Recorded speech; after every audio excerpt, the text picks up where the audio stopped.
Hi, I'm so happy to see you. Hello. Я так счастлива ее видеть всегда. Она такое солнышко просто замечательное. Такой просто невозможный светлячок.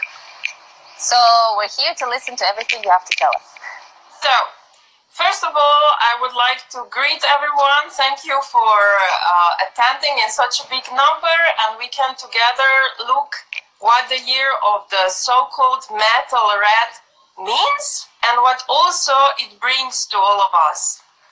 Во-первых, Александра всех приветствует и очень рада, что столько людей заинтересованы послушать, что принесет нам год металлической крысы, как лучше всего ориентироваться в том, что он из себя представляет, и как его сделать максимально полезным для себя. So, everybody already celebrated, so all the Chinese people and also others already celebrated on the 25th of January. This is a lunar calendar, it's a lunar new year. It's always on the new moon. So this was 25th of January.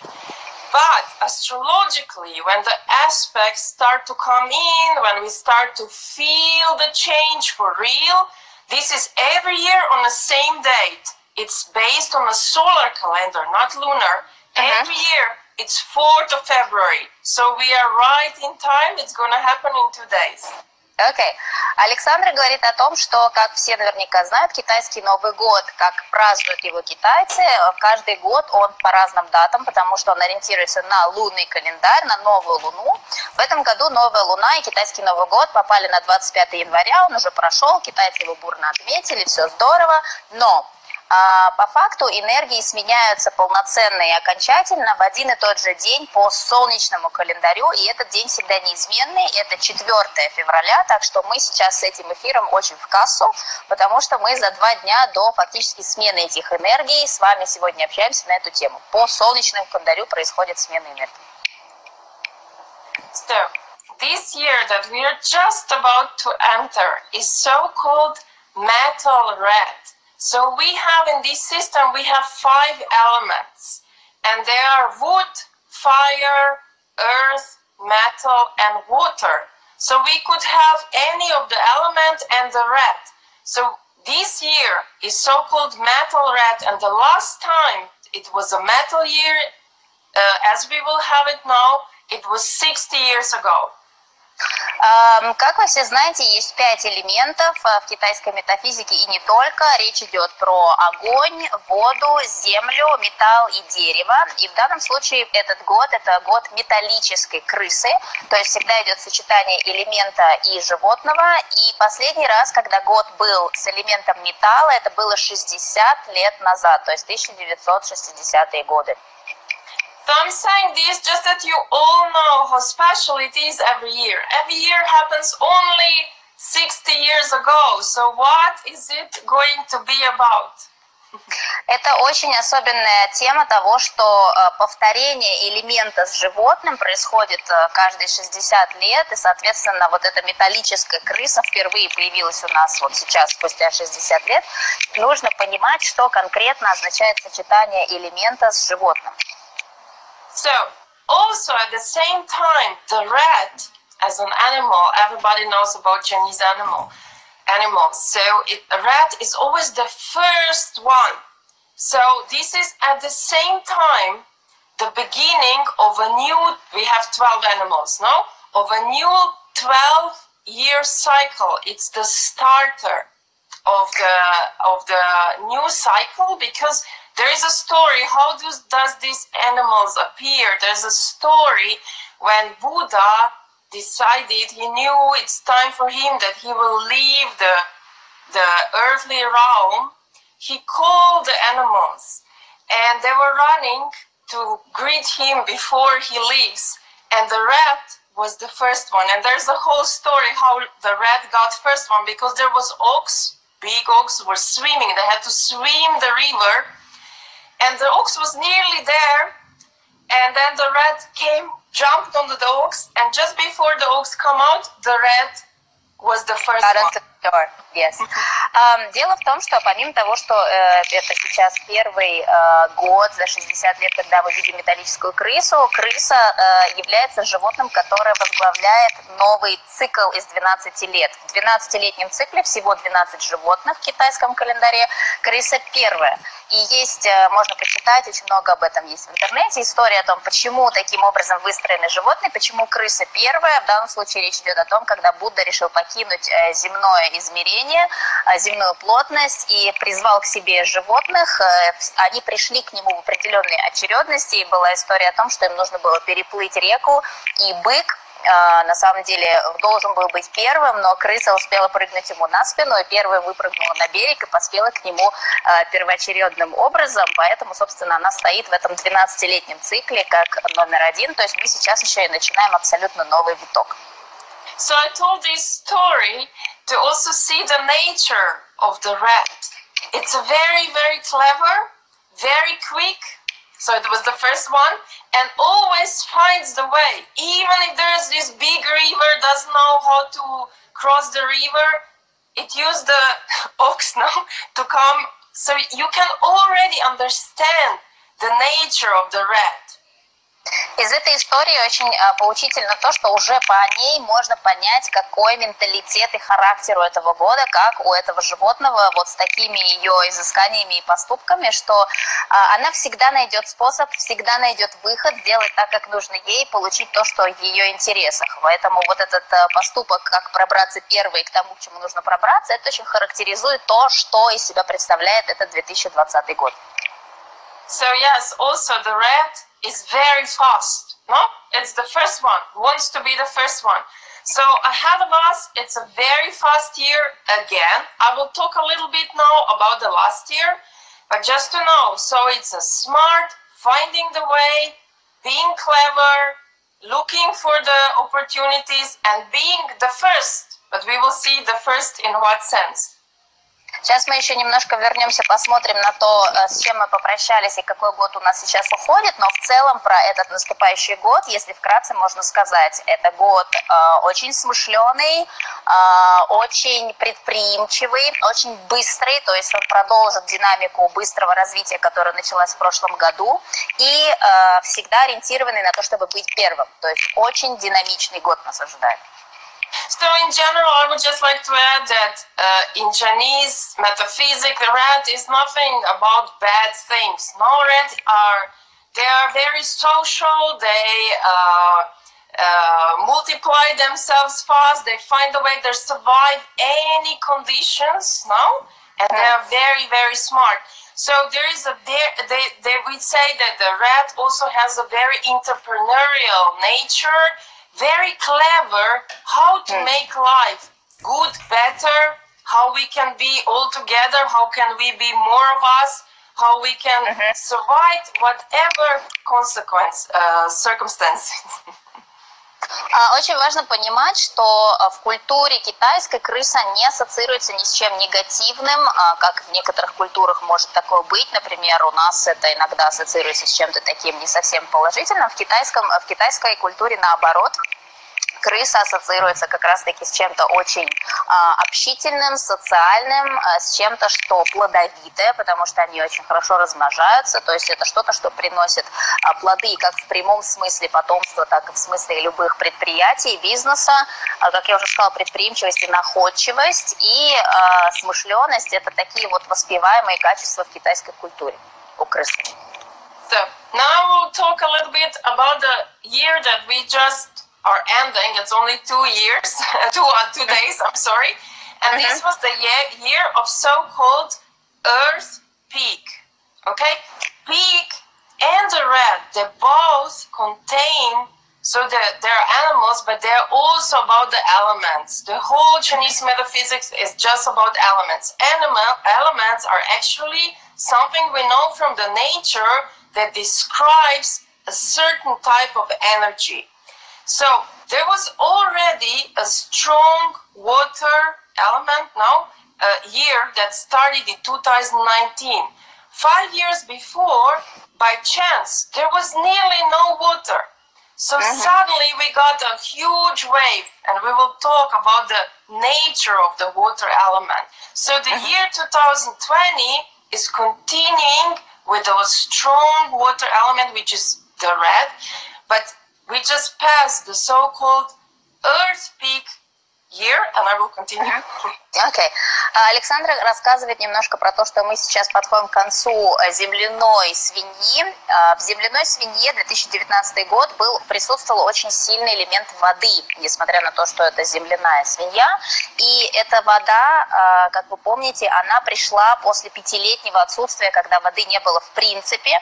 Поэтому пришла как огромная волна, накрыла фактически всех, или кому-то удалось быть на гребне этой волны. И этот элемент воды перемещается также в 2020 год, то есть элемент воды остается сильным и в следующем году.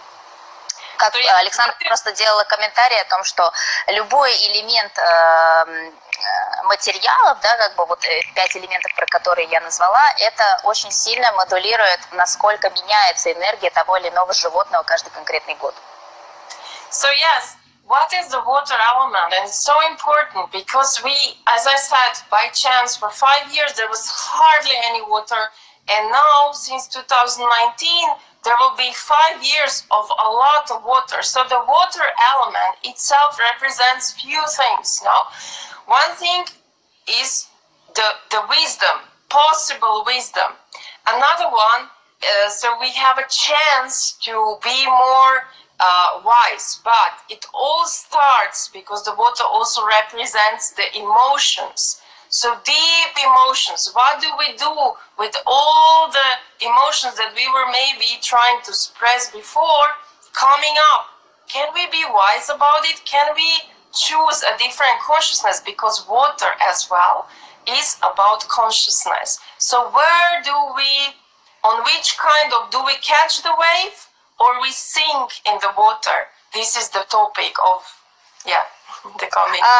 Эти 5 лет, которые сейчас начались с сильным присутствием воды, это опять про ту же самую философию, как нам быть с этой водой. Либо мы уходим на дно, либо мы ищем для себя пути, как повысить свою осознанность, чтобы оказаться на новом уровне и на гребне этой воды. Потому что элемент воды – это элемент мудрости и элемент выбора в сторону повышенной осознанности. Также элемент воды – это про эмоции, возможные эмоции, глубокие эмоции, глубинные эмоции, которые, может быть, у многих были подавлены в течение длительного времени. Сейчас они выходят наружу, и вопрос, как мы распоряжаемся этими эмоциями, что мы выбираем, следуя этим эмоциям. Либо мы выбираем делать шаги, поступки и выбирать мысли, которые нас топят фактически, либо мы выбираем тот выход эмоций, который позволит нам подняться на более высокую ступень, оказаться на гребне этой волны. So then also what is the water element, interesting enough, is about sexuality. No? So sexual energy, which is linked to the second chakra. And there is always the first, second, third. We've been through periods where a lot is attached to this, a lot of rules, a lot of hooks, a lot of regulations, a lot of what we can or what we cannot, and so on, is put as a control of our chakras. And the water element, when it's strong, it's like breaking the rules. But what is the sexual energy? So this is one aspect of it, but actually this is the creative energy of a human. Yes. So it's our creative force. Yes, we can procreate, but it also means we can create, we can invent, we can go further in our creative process as being incarnated here and expressing the divine through this material realm. So it's a lot about that. Yes. Александра говорит о том, что помимо всего прочего элемент воды и энергия воды – это всегда энергия сексуальности, и речь идет о нашей второй чакре. В принципе, первая, вторая, третья чакры человека, эти энергетические центры в нашем социуме – это те центры, которые издавна уже были обложены многочисленными запретами, табу, чувствами, вменяемыми чувствами вины, стыда. Через эти чакры осуществляется контроль за нами, энергетически в первую очередь. Через эти энергетические центры на нас накладываются подключки. Здесь у нас эти подключки работают на то, чтобы откачивать от нас нашу энергию. И нужно понимать, что сексуальность, энергия сексуальности – это не просто про непосредственную интимную близость между двумя людьми, это не просто про деторождение, это еще и наша творческая энергия. То есть все то, что мы создаем, созидаем, да, начиная от материального в виде детей, заканчивая все наши творческие успехи, творческие позывы, творческие инициативы и самореализация, это про эту энергию. Это наши первые 3 чакры, это то, как мы материализуем вещи в эту земную плотность. Да? То есть все то, что нам приходит как вдохновение, материализация желаемого происходит через эти 3 центра. Именно поэтому, когда мы сидим на подключках или когда подключки откачивают у нас эти вещи, мы можем много и долго упорно рисовать карты желаний, но ничего не будет сбываться, если эти 3 центра закрыты, заблокированы, на них висит замок каких-то запретов, убеждений, или это уходит куда-то на сторону каким-то эгрегорам, на которые мы подсажены. Поэтому это про наш творческий потенциал. So yes, the year 2019 actually suddenly brought a lot of water that we lacked so much. So suddenly, because the nature of water is movement, is change, it's just like going with the flow, no? Suddenly this wave came in, which was like, okay, how to catch, no? Everything started to move, very unpredictable. You think you're flowing that way, it turned that way. So it's a lot about flexibility. And it was an earth peak. So it was earth and water. Earth still trying to control. What does it mean? Earth, among other things, also represents the traditional, the structure, the everything. So it was like kind of, it was becoming very messy, and I'm sure everybody noticed.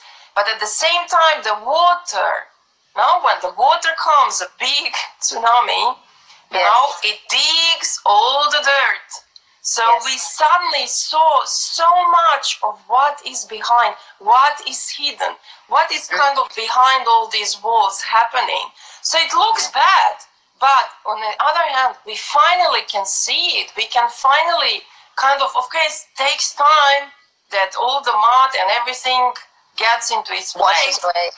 Yes, but there was a big washing, big revelation of what is the hidden thing.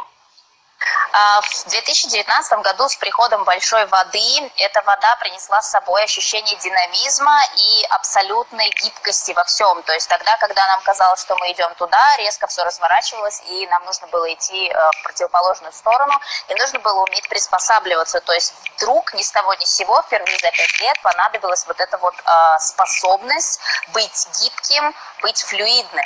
Но помимо всего прочего, так как свинья была земляной, все-таки еще оставалось ощущение того, что несет в себе земля. Среди прочих вещей это традиционность, это определенная структура, это как те самые берега, которые лимитируют эту воду.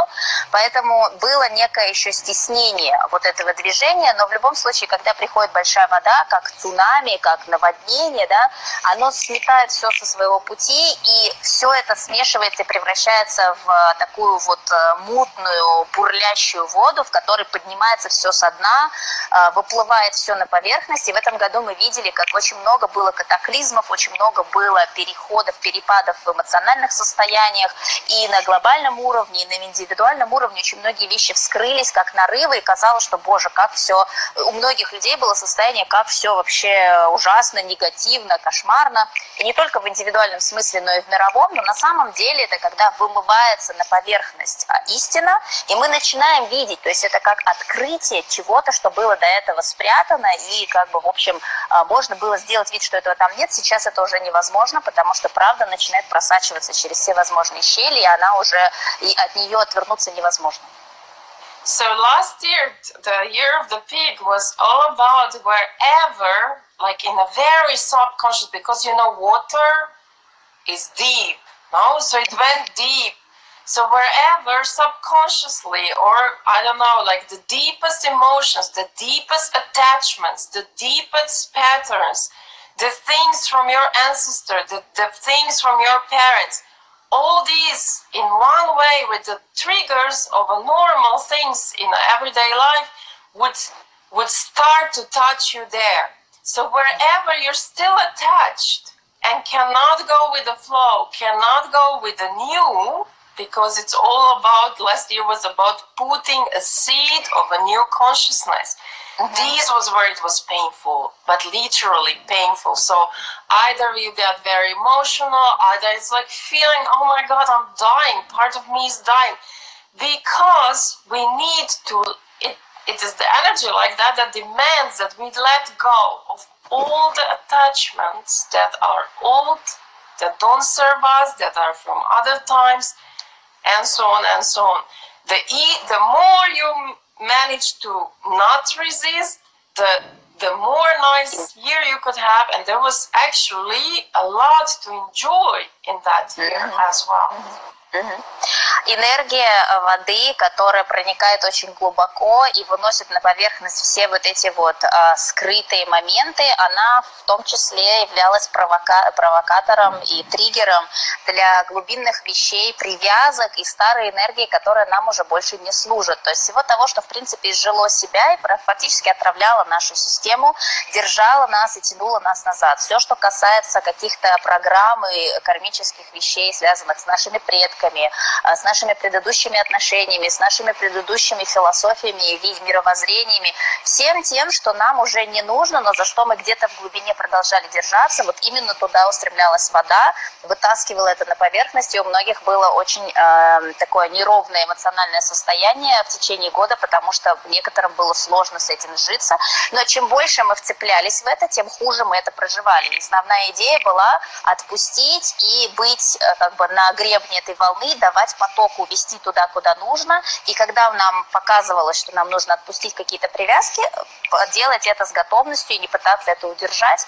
Вот об этом была речь в течение года, так как это нас вело к тому, что происходит сейчас. So the peak is also about others, taking care of the community, taking care how we are doing, how the earth is doing. So we experienced really a lot of like protest, demand for a change, demand from a different point of view. So this all already started last year. Свинья, энергия свиньи, в том числе это про социум, про общественность, про единение, и очень много уже началось настроений протестов и требования смены каких-то парадигм, которые уже не устраивали людей, для того, чтобы поменять образ жизни, поменять правление, поменять системы. Все это начало зарождаться уже в 2019 году и продолжится в следующем. So, now it's the metal rat, so let's look how this now continue from what we just had through 2019. So the metal rat, in a way, it's very concerned about me and how I feel, but at the same time cares a lot how is this for everyone else. So it's like a very unusual thing, because it is about me, but I do care how this fits to others, who feels what. So the nature of the metal rat is mercurial. It's like a quicksilver. So it's very hard to catch it, and it has in a way two sides. A little bit like Gemini, if you know it from Western astrology. Yes. Если говорить про еще одну сторону металлической крысы, то с одной стороны все это будет сфокусировано на себя, как бы то, что нравится мне, то, что хочу я, то, что выгодно мне, то есть это про себя, индивидуальность. Но одновременно с этим крыса очень внимательна к тому, как эти решения, которые нужны мне и выгодны мне, будут сказываться на остальных. Поэтому это некий такой своеобразный паритет, очень любопытный, который иногда сложно быстро прочувствовать прочувствовать и понять, потому что это не одно и не другое, это очень умелое сочетание индивидуальных интересов, при этом с оглядкой на остальных окружающих людей. В чем-то это можно сравнить из западной астрологии с тем, как ведут себя близнецы, но это такое вот, в общем, искусство понять и прочувствовать, как это будет, где вот этот баланс для каждого из нас будет на стыке между индивидуальными интересами и интересами тех, кто нас окружает, и общества в целом. So yes, so we have a metal and we have water, because the red has the element of water. More precisely of a yin water, and the metal is yang metal. So what does these two elements, what are they about? So the yang metal is very pragmatic. Let's do something about it. Let's find solution. Come on, what is our goal? Let's go together. Because the yang metal is like a sword. It's like knighthood. What do we unite about? You know, it's about this nature. And the yin water is about sensing everything, getting intuition, understanding the messages. So it's a very unusual, this is this mercurial thing, and unusual combination, but at the same time, very intelligent and very strong in imagination, in creating new ways. Yes. Дальше вот этот вот интересный баланс между, казалось бы, противоположными вещами мы получаем от сочетания двух элементов. С одной стороны, мы имеем металл в годе крысы, да, и причем это янь металл. А с другой стороны, в самой крысе скрыт элемент воды, причем инь. И мы имеем янь-металл и инь-воду. Что это из себя представляет как сочетание? Янь-металл – это всегда прагматизм, это очень четкая постановка цели, чего мы хотим добиться, что мы будем делать, как мы будем решать поставленную задачу. Это такой рыцарский подход, и янь-металл – это фактически как меч, которым мы, значит, идем в атаку и прорубаем себе, там, я не знаю, в джунглях дорогу. Что-то очень такое вот решается, задачи поставленные четко, ясно, конкретно. При этом инь, вода, это что-то про очень чуткое ощущение реальности, про интуицию, про способность слышать и воспринимать знаки, применять их к тому, как мы воспринимаем и делаем какие-то шаги и решаем. То есть вот это сочетание чего-то очень сильного и пробивного с очень чутким и очень чувственным и очень внимательным, одновременно сочетая интеллект с чем-то очень, скажем, в более такой эфемерном, эзотерическом смысле, с интуицией, с нашим воображением, со способностью воспринимать что-то более на тонком плане. So it's actually now if we can also compare that yang metal red with there's always there's 60 different years, and we can always describe it as something that we know, like in the nature or so on.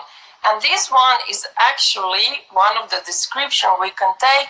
It's a pen, something with metal, and the ink is the water. So the year is about message. The year is about knowledge, thinking, new ideas. Everything that's written, it's very powerful. So it will be a lot about, we're experiencing lately that journalism is a very questionable thing, but this year it's going to be about writing the truth, tapping into higher truths, So it's a very, very strong year for ideas, messages, thinking, philosophy. And who was born as a as a metal red person, for example, is Confucius. Начнем с того, что Конфуций был одним из тех, кто родился в год металлической крысы. И почему это важно? Александра говорит, что каждый из 60 годов, комбинация элемента с животным дает нам 60 всяких разных комбинаций. Каждый из этих годов может быть описан каким-то предметом или феноменом в природе, который очень четко описывает, что конкретно это несет в себе. И в данном случае металлическая крыса с вот этой вот внутренней водой может быть описана как ручка. ручка как металлический каркас, в котором чернила являются вот этой водной структурой, и весь этот год это про то, что знание, истина, новые идеи, прописание каких-то новых стремлений, истина в качестве последней правды, которую можно будет писать и нужно будет писать, и нужно будет доносить. То есть все, что касается журналистики, написания текстов, создания материалов, которые будут нести в себе истинную правду, да, которая, возможно, до этого была скрыта. В этом году это отличный период для этого, не стоит бояться, нужно всем срочно бежать и писать все, что хотелось, думалось, держалось в себе, не решались. Это очень продуктивный для этого год, и, как я уже сказала, Конфуций был одним из тех, кто, родившись в этот год, очень хорошо использовал это во благо всех. So in one way, we will experience, because metal element is about rules, is about legal system, is about finances, it's about yes, like military things, no, so it has this. But with the water, the metal, you know, the metal gets rusty with the water, so it's not so sharp, it cannot cut well. So what we are going to experience, and it's already, we can see it now a little bit already, is that all this, what was so strongly imposed through all the financial structures and so on, is getting rusty, is getting we cannot use it, it cannot serve what it wants, what it was the goal. It will have to get polished or unrust, no?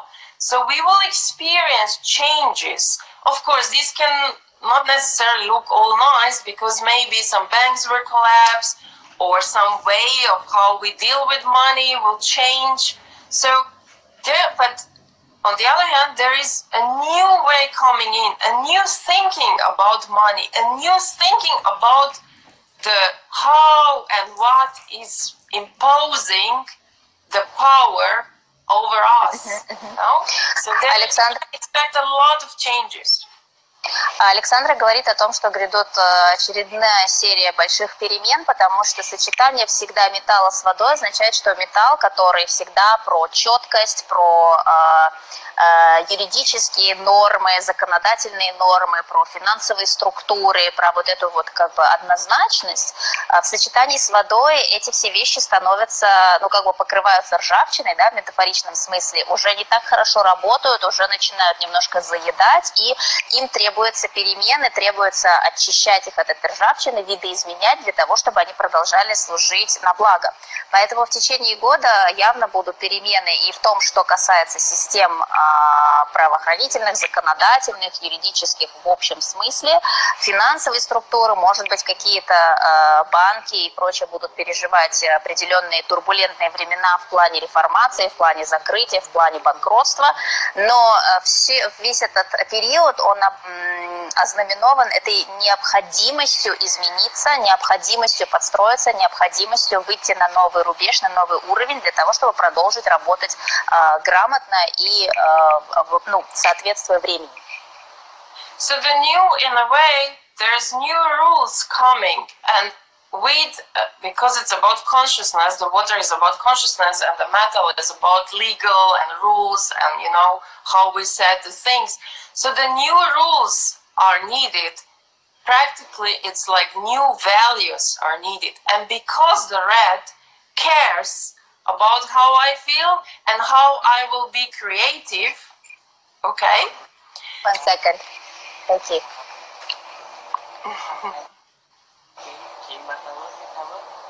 Yes. Thank you. Sorry. It's okay. It's okay. I would just say that no, new rules are needed, new ethical aspects. So we can already see, and it's getting even stronger, like all the rules about Google, Facebook, I don't know who, what, taxes, no? Taxes are a lot about, in a way, where and how we contribute, what is happening with this money, who pays what, who doesn't pay, no? So these are the topics that are a lot, but what I want to say to happen, to be the main topic, but at the same time is the red wants good things, Red is about socializing. Red is about having good time. Let's be creative one way or another. So it's gonna be, oh, I do care about me, but I want that, you know, socially we are all doing good. So it's not gonna take anything. The red is gonna be smart and look for new, better ways. Окей. Александра говорит о том, что так как вот это сочетание воды и металла по факту будет означать, что новые правила будут работать в тех системах, которые уже существуют, или будут создаваться новые системы, и мы это видим на примере того, как меняется сейчас политика Google, политика Facebook, политика многих из тех компаний, которые оказывают влияние на большие массы людей. И не всегда это будет изначально выглядеть лицеприятно, но так как у крысы все равно присутствуют интересы общества, и что она хочет сама себя чувствовать хорошо, но при этом хочет, чтобы было хорошо всем остальным, это будет означать, что так или иначе новые идеи будут выводить вещи на уровень, который будет более комфортный для всех. То есть не только для какого-то индивидуума, который в погоне за своими интересами будет делать что-то для себя, но это для в целом всех вместе взятых будет поднимать уровень тех вещей, о которых будет идти речь. So I mentioned before 5 years where there was hardly any water, but there was also a metal element. So metal is also related to technologies. But there was fire and metal. So the fire is about happiness and feeling good, but it's also too much fire, which happened through these 5 years, was a lot about getting fanatic, no? And there was a fire and metal. So it was technology and this kind of passion, and you know, and the fire controls as an element, no, the metal. So it was like shaping new technologies, having a lot of passion about it. And now it's different. Now we have metal and water. Metal produces water. Now finally we're gonna see how. No, before it was just shaping, creating, innovating. Whatever comes is good. Let's push it. And now it is what this technology produce. What does it give to us?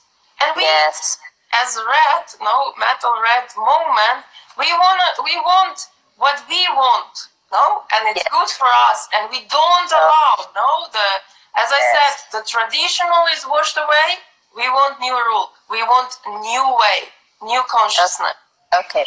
Очень важный момент, который на самом деле можно отнести к многому, как к системам, так и, ну, там, я не знаю, всему, начиная от медицины, заканчивая наукой, технологиями и так далее. В предыдущих 5 годах очень сильное было влияние огня.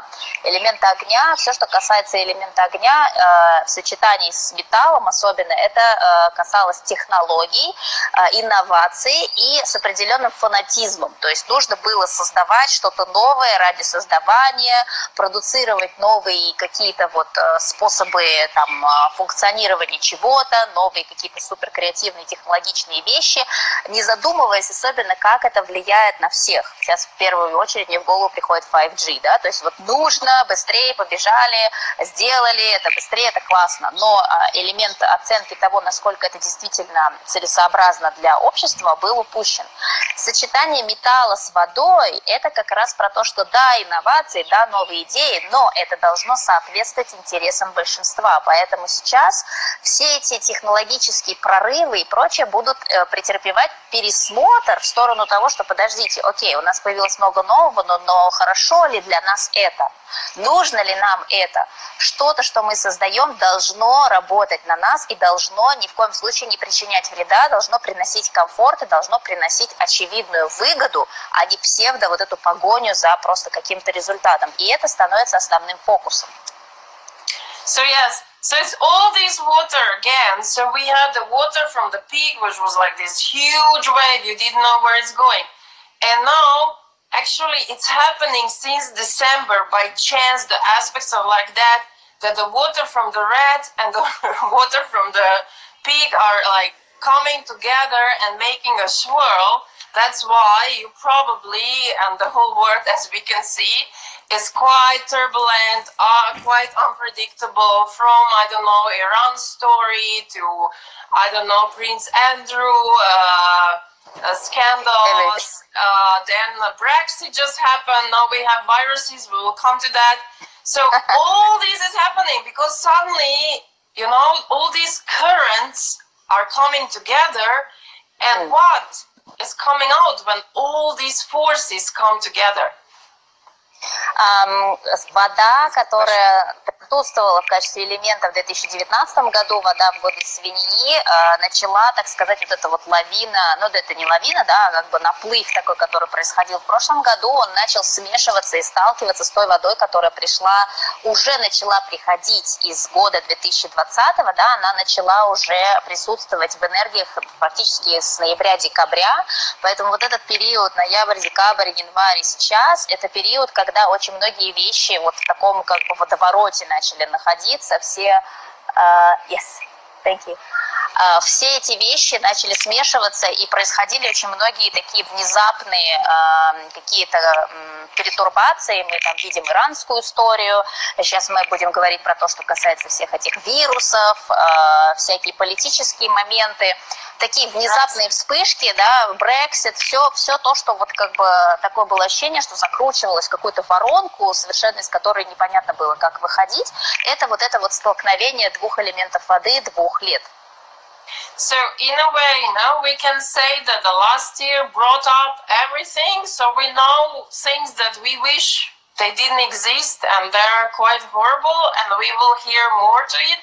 But it was still the traditional, the controlling structures, the old worn-out structures trying to control that. But with the metal red year, actually nothing can be hidden. There is no real power to the old, no? But we can imagine the metal and water, so it's like a, you know, like a sea or whatever, and the metal. So it's the anchoring. The metal is like an anchor. Anchoring of new rules, of new values, of new choices. So yes, we start seeing all these, we see it doesn't work, it's wrong, we see that we don't like it. Let's now in the year 2020, let's put new way of where we put our anchor, our aim, our goal, our vision. То, что было вскрыто этим потоком воды в 2019 году, что предстало перед нами в качестве вещей, которые мы посмотрели, увидели, что нам это не подходит, нас это не устраивает. Очень много нелицеприятных историй вскрылось на, скажем так, высокоправительственном уровне, на уровне каких-то личностей. Много историй, которые шокировали мир. Вот это вот все в 2019 году еще как-то можно было наполовину скрыть, прикрыть, там как-то, в общем, обработать, представить в другом свете. В 2020 году это становится невозможно. Все тайное станет явным, все вот эти вот подколодные вещи выйдут окончательно на свет, спрятать их будет невозможно, поэтому это период для тотальной переоценки. И элемент металла это будет как якорь, который нам предстоит бросить в качестве новой системы ценностей, новой системы ориентиров, новой системы правил, по которым мы хотим жить, посмотрев на весь этот кошмар, который вскрылся в виде грязи, да, с водой, которая пришла в прошлом году, посмотреть на это, оценить это, понять для себя, что мы хотим оставить, что нам годится, что нам не годится, что нас устраивает, что нет, и создать для себя новую систему ориентиров, новую систему ценностей, по которой мы хотим жить, исходя из индивидуального комфорта и пользы для общественности в целом.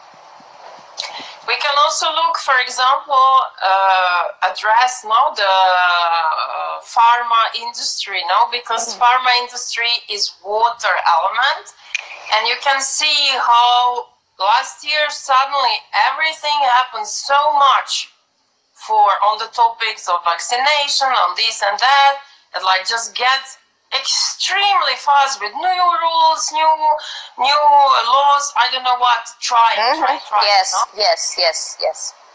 So, I'll just translate this a little bit.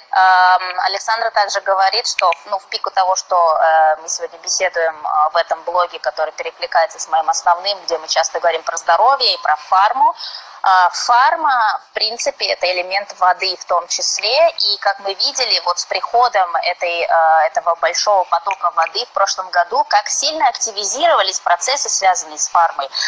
Быстро начали вводиться какие-то новые законодательные меры, в том числе, что касается вакцинации в разных странах, прям произошел какой-то бум активизации всего, что касается этой темы, и была попытка все это пропихнуть как можно быстрее, как можно скорее укомплектовать вот эти вот новые ограничители, так называемые.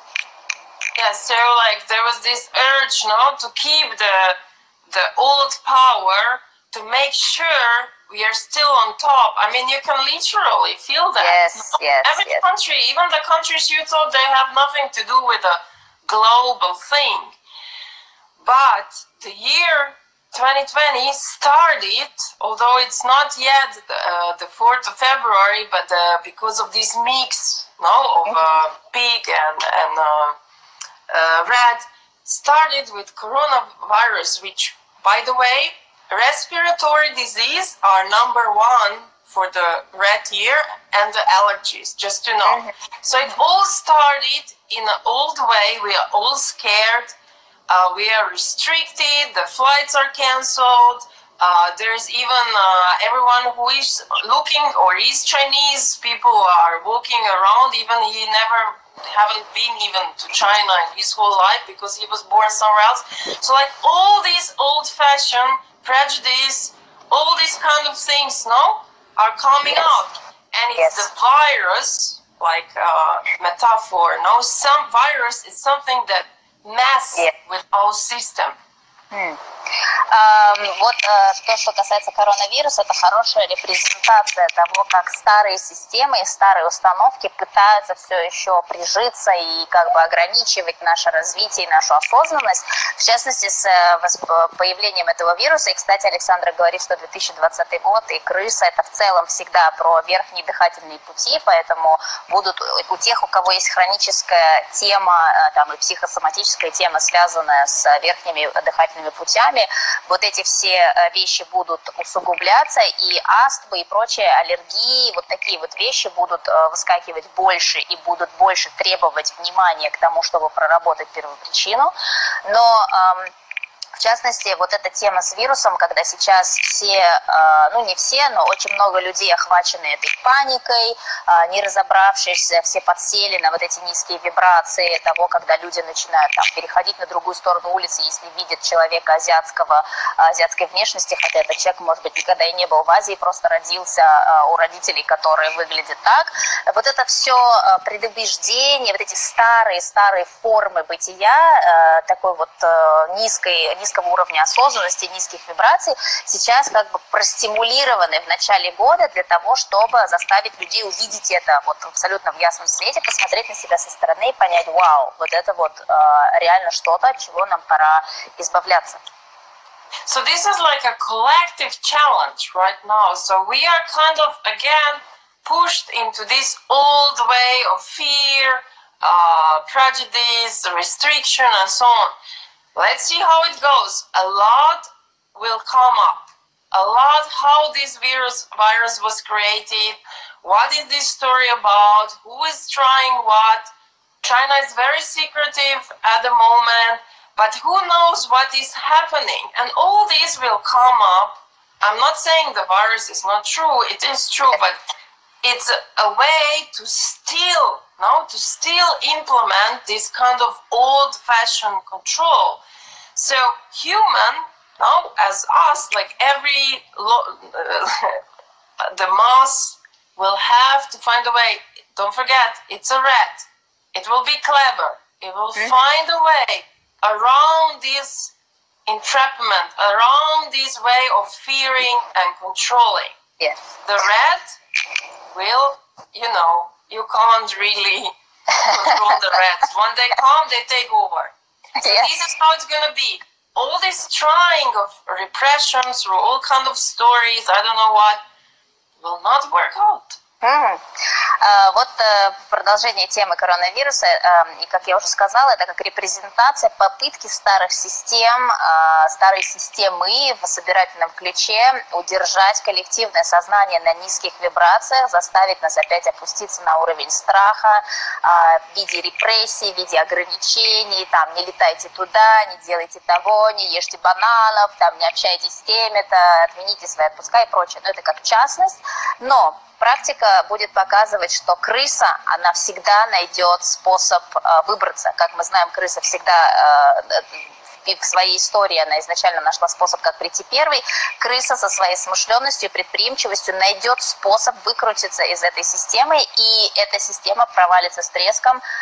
Но это определенный челлендж для общественности, для коллективного сознания, как мы все и в индивидуальном ключе, и в итоге, как мы все отреагируем на эту попытку системы заново нас закабалить.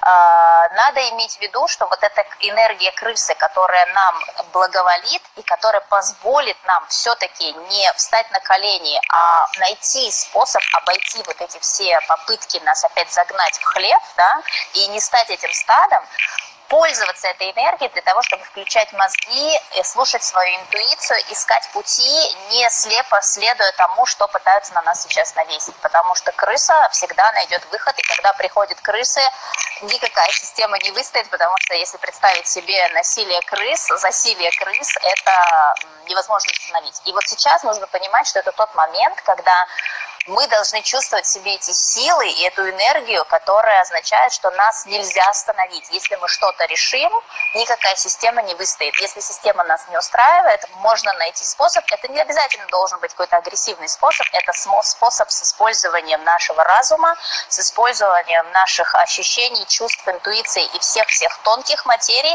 для того, чтобы выйти победителем и сделать так, как нужно нам. So, for example, also an example of old tradition falling apart is, let's say, UK, no? Yes. The monarchy is having big crisis. Harry and Meghan left. Andrew is in a deep story with a very horrible, secrets that has been happening for many years. At the same time, they managed to Brexit. You see how they couldn't until the red now came, which is like you cannot limit me, you cannot direct me, you know. So all this is happening. So just like impossible is happening because like who could ever just 1 year ago imagine that a monarchy with this superior, we are the conquerors of the world, is like a message, there, and then the US is like a continuing the British imperial thinking, in a way. But this is somehow collapsing. Yes. This is somehow becoming even funny or absurd or ridiculous. Yes. Or we see behind, there is no glamour in it. There is no power in it. There is no authority in it. Yes. This is the way the metal rat, will show what is what, through intelligent, with a message, with a written word, with talking, with like all the commercial kind of, all the newspapers are propaganda, so they kind of make these mirrors and smoke thing, but the rat year is gonna tell it. It's the year of the bloggers. It's the year of the truth being told. Да, год для блогеров, год для всех, кто согласится наконец-таки вынести на поверхность всю правду. И Александра привела пример того, как вот то, что казалось невозможным еще год назад, с точки зрения, например, монархии в UK, да, которая сейчас просто трещит по швам, с тем, что происходит с Меган и Гарри, с тем, что происходит с принцем Эндрю, все эти истории, которые выходят на поверхность, нелицеприятные. При этом тот же Brexit, который наконец-то смог быть, так сказать, протолкнут только за счет вот этой энергии крысы, которая фактически делает это возможным, принося какие-то новые правила и так далее. В Штатах, как следование этому империализму, тоже, в общем, назревают достаточно серьезные конфликты в политике. все попытки СМИ сейчас как-то это все завуалировать, они все равно распадутся в пух и прах, и это тот год, когда все, кто будут на стороне правды, кто будет не бояться об этом говорить, писать, это будет год для вот таких вот озарений. Alexandra, I'm gonna now disconnect, so this is saved, and we can go on to the second part, because it's been an hour, so this... Личных взаимоотношений, что это значит в плане финансов, в плане проектов, мы сейчас как раз к этому подойдем. Но, понимаете, если вот начинать говорить там, да, как часто в интернете читаешь такие вещи, и там написано, делать то, не делать все, там, будет хорошо, будет плохо, все. Но это очень узкое мышление. Мне кажется, очень важно понимать энергию этих элементов, очень важно понимать глобально то, что происходит, потому что тогда ты можешь делать осознанный выбор, как ты в это вписываешься. Так, камера у меня почему-то продолжает падать. Сейчас я ее пытаюсь. Так. Еще на часик, ну, приблизительно, я думаю, может быть, минут на 45 еще. Слушать себя в первую очередь. I'm back. Окей, вот она у нас, Александра. Так, добавляем. Ждем. Нет, 3-5 точно не будет. Еще, я думаю, вот на неполный эфир. Hello! Okay, let me turn off commenting, and we're back. So people are saying that it's really, really interesting and really useful to understand the bigger picture, because it really sets kind of the stage, you know, to really see like in a broad way of, wow, what is going on. So do you think we should go more into like individually how this affects, you know, personal relationship, finances, projects, as in like individual persons? Yes. What should we look out for? What should we focus on? Considering all that we've said now. We will, yes, that's very good. So, yes, I talk about all this, it's really like out there, seeing it and so on. But let's not forget the Metal Rat.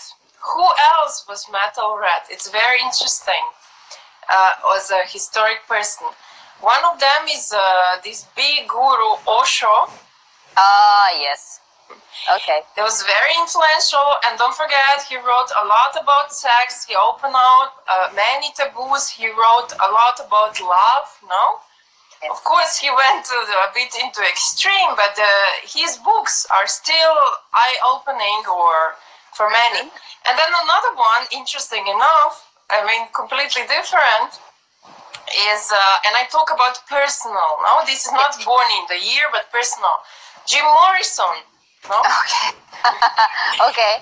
Just to give a little bit of idea. So there's a lot about, in a way, spiritual, new way of thinking, but like opening taboos, allowing the dark to come up and make a, you know, allow it to your life, accept it, accept all the taboos, everything you're afraid, and see where it takes you.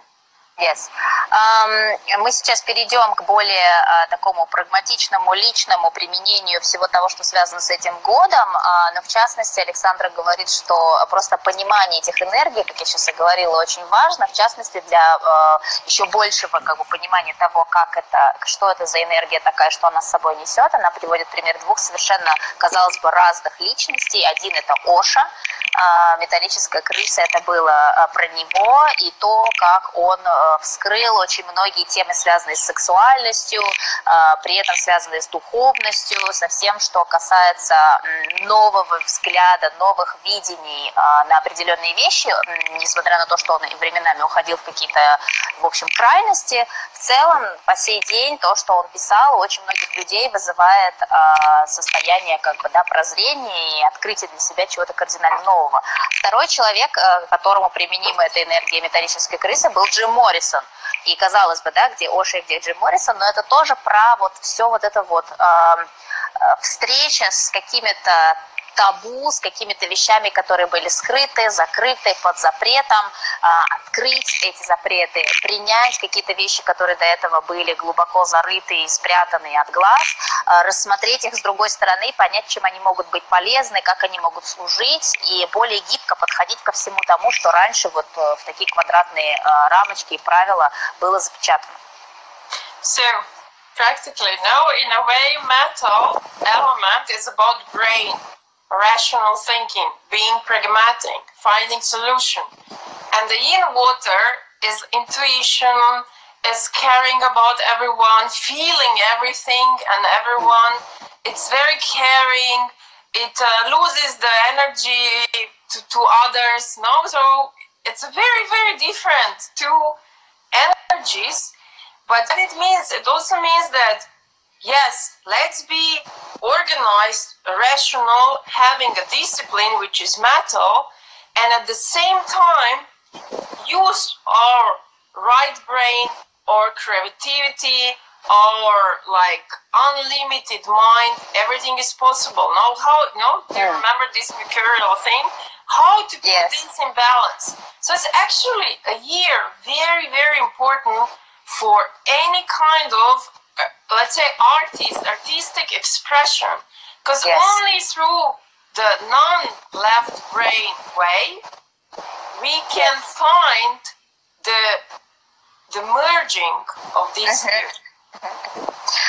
Если говорить о практической стороне того, что для каждого из нас эта энергия означает, то же самое применимое, вот то, что мы говорили в общем, оно можно спустить на уровень конкретного человека, а именно элемент металла — это все, что касается левого полушария, это прагматизм, то есть нужно будет собраться и иметь достаточно рациональный подход к тому, как вести свои дела, как принимать решения, как грамотно оценивать ситуацию, как выстраивать там линейку шагов, которые нам нужно сделать для того, чтобы достичь своей цели, но это должно идти в очень тесной связке с нашим правым полушарием, с нашим творческим посылом, с нашим творческим потенциалом и энергией, которая будет идти через нас. Ее нужно будет открывать в себе, ни в коем случае не лимитировать, не блокировать, позволять ей проникать, чувствовать себя, чувствовать других, чувствовать свою интуицию, читать знаки и прислушиваться и чувствовать окружающих нас людей в том числе, потому что мы же ведь не обособлены и не изолированы от близких, от общества в целом.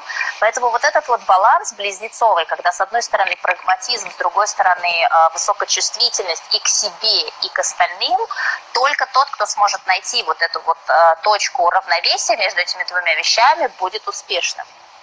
Yes. So in a way, metal element is about control, is about cutting, no? But on the other hand, the water always finds a way. Even if there is a tiny little hole, it will go through. So it's not so easy to control water. So we have these two things. So what does it mean? It means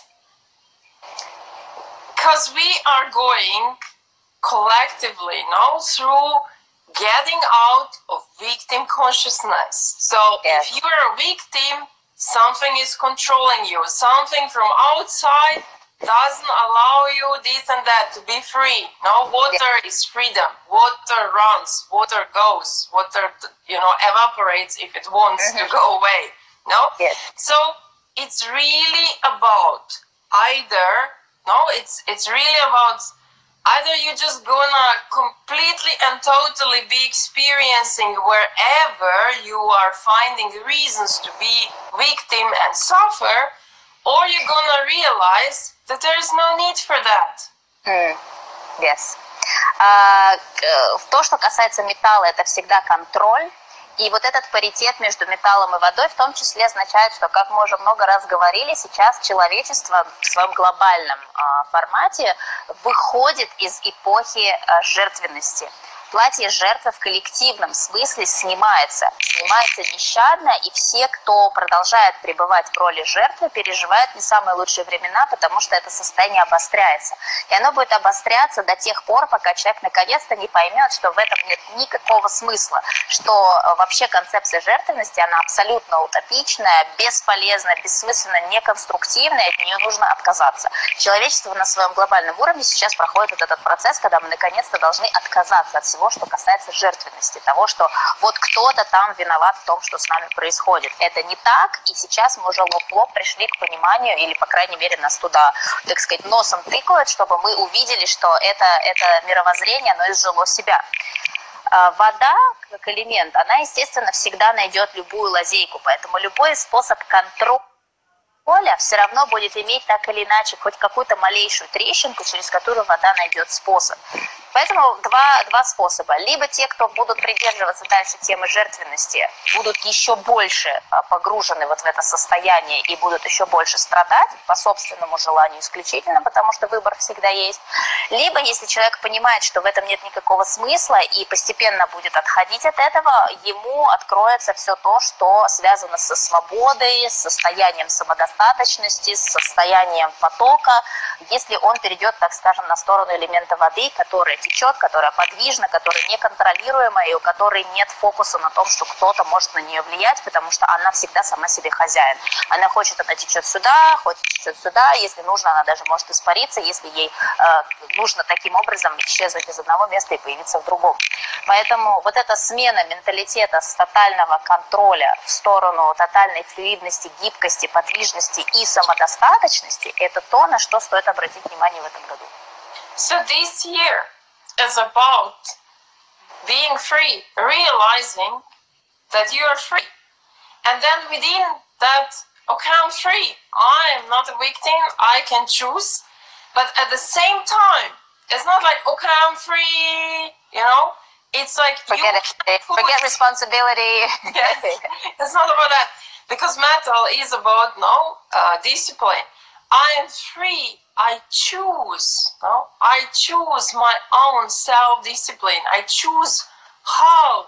What do I do with my freedom? So this year is a lot about personal responsibility. So what are you doing with your life? Because suddenly you will have no excuses out there. Вот в целом можно подытожить все, что касается этого года, как энергии на индивидуальном уровне, это энергия свободы. Наконец-то возможность всей энергии выстроена таким образом, чтобы каждый из нас смог почувствовать свою индивидуальную свободу, свою независимость от чего бы то ни было, понимание того, что вот это платье жертвы, скинув его, да, если оно у кого-то еще остается прилипшим, вот этой прилипшей коростой, ее можно отбросить и понять, что мы свободны. Но элемент металла, в том числе, да, как бы дисциплина. Дисциплина имеет место быть. И свобода – это не про то, что все, я свободен, могу делать все, что хочу, ответственности никакой ни за что не несу, я вот тут вот теплю по течению и как плыву по течению, и все окей, там, хиппи лайф. Нет. Речь идет о том, что, выходя на этот уровень свободы, на курсе, в частности, «Мир энергии», мы об этом много говорили, что свобода, чем больше свободы, тем больше ответственность. Когда ты вступаешь полностью в видение своей свободы, ты несешь большую ответственность за себя и за те решения, которые ты принимаешь, да, из состояния этой свободы. Поэтому это про то, что ты теперь будешь делать с этой свободой, и какую личную ответственность за себя, за свою жизнь, за свои решения ты несешь. Потому что теперь ситуация, когда можно повесить ответственность на кого-то другого и сказать, ну это вот потому что он, это потому что они, это потому что оно, это больше не работает. Ты свободен, ты можешь делать все, что угодно. Что ты будешь делать и как ты будешь принимать решения, какие шаги ты будешь, так сказать, ставить перед собой в качестве следов, в которые ты будешь наступать, да? Как ты будешь за это отвечать, потому что ни на кого другого ты уже переложить это не сможешь. And here I really want to stress one thing. Now, people, we do want light. We do want to choose light. For a long time, we had to even fight for light in a way, but what also through old way of thinking and consciousness was like, okay, I want light. Why doesn't light want me? So you become even a victim of light doesn't want to be with me. No, like I notice this kind of thing. I'm doing the practice, I'm trying, but look how bad I am again. So this is really about the switch in consciousness. No, it's not about light choosing you, God choosing you, no. It's about you choosing the light, doing the light, which means being creative, being who you are, following what you feel, feeling your heart, feeling yourself. This is the freedom. This is the freedom to create, to let the divine light create through you, regardless of whoever, whatever wants to suppress you. This is the year about that. It's really a breakthrough year, and it's a start of a new decade, as you know, 2020.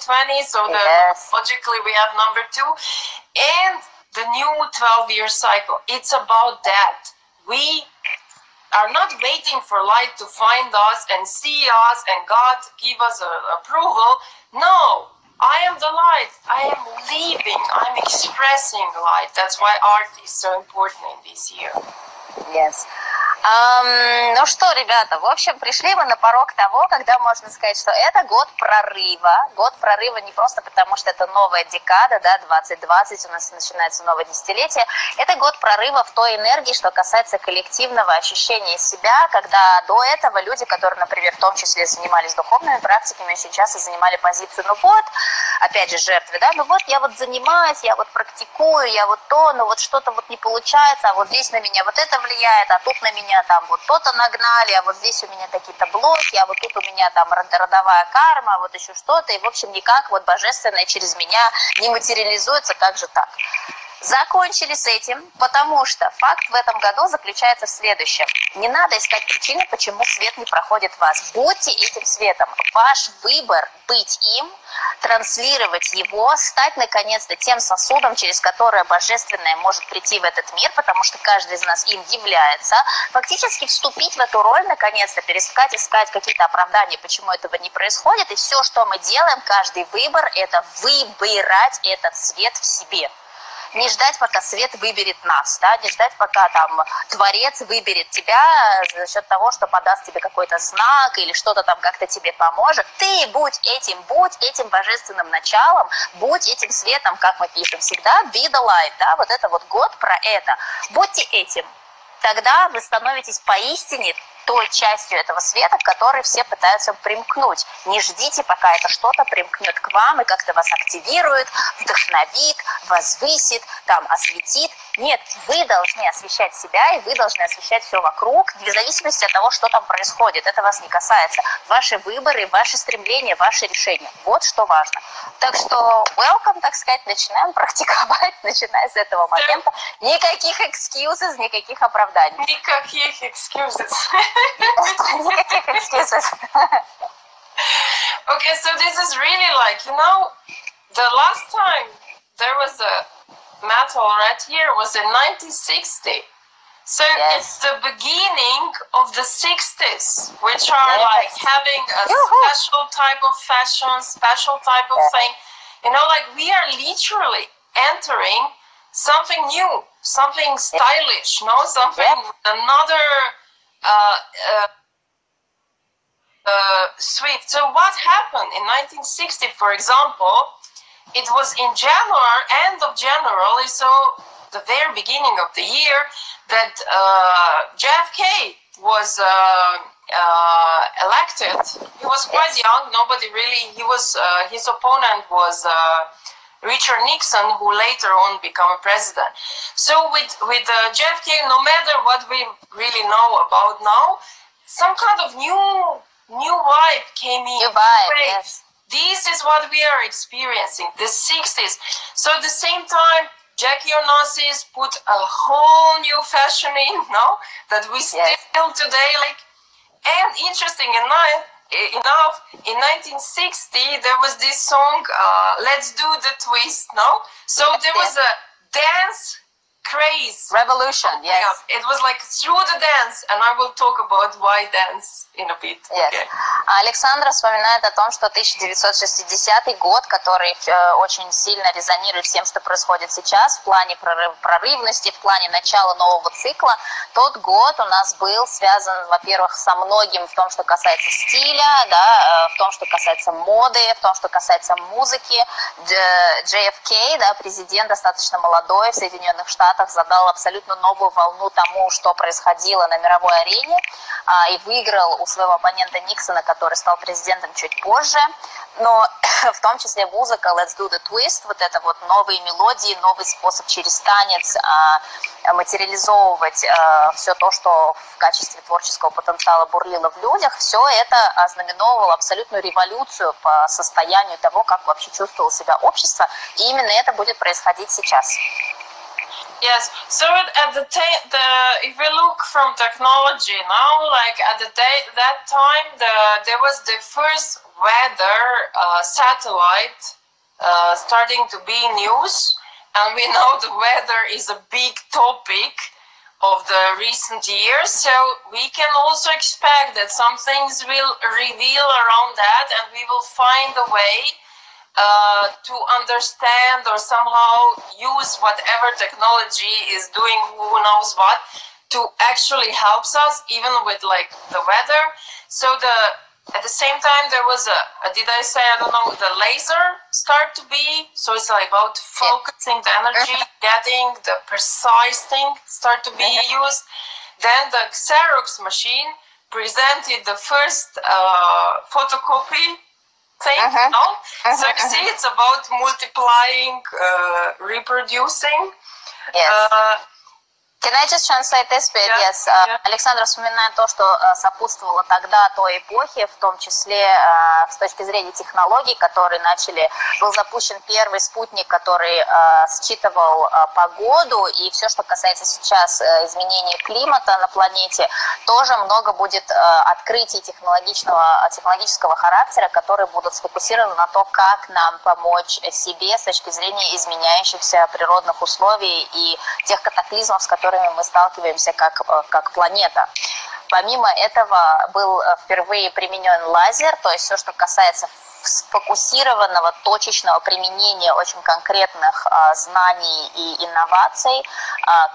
Компания Xerox на тот момент презентовала первую копировальную машину, то есть все, что касается мультипликации, размножения и так далее, то, о чем мы говорили в качестве одного из свойств крысы, да, то есть все, что касается такого глобального распространения и множения чего бы то ни было, что приносит пользу и что востребовано. Все это можно ожидать в этом году в том или ином ключе, в том или ином виде. Yes, there was also another invention that I would like to tell is the pacemaker for the heart, because disease, you know, you have to know this, what we are entering is about heart, that we are even rationally allowing our heart to start expressing. So it was a pacemaker for the heart, and another one is the answering machine. You know, when you call that there is an answering machine. Yes. So you will see, because the rat is all about socializing, and we will come about to this now. Две любопытные еще вещи, связанные с тем годом и что можно будет транслировать на этот год. В тот год был изобретен прибор, который регулировал сердцебиение, и этот год, и сейчас в принципе такой период, когда мы все-таки нас толкают на то, чтобы мы больше находились в пространстве своего сердца, то есть уходили из нашей головы в сердечную нашу чакру, в сердечный энергетический центр и функционировали больше из него, но при этом даже сознательно теперь, то есть не только на энергетическом каком-то там эфемерном уровне, а чисто сознательно выбирали, делали выбор в сторону действий и мировоззрений и решений, которые происходят из нашего сердца. А вторая вещь, которую она говорит, это создание автоответчиков, которые позволяли оставлять сообщения и оставаться с людьми на связи, даже если человек не смог взять звонок. То есть это все, что касается общительности, социализации, крыса, которая стремится быть на связи, стремится быть в толпе, стремится быть вместе со всеми, объединяться. Вот этот дух и вот это стремление будет тоже очень очевидно в 2020.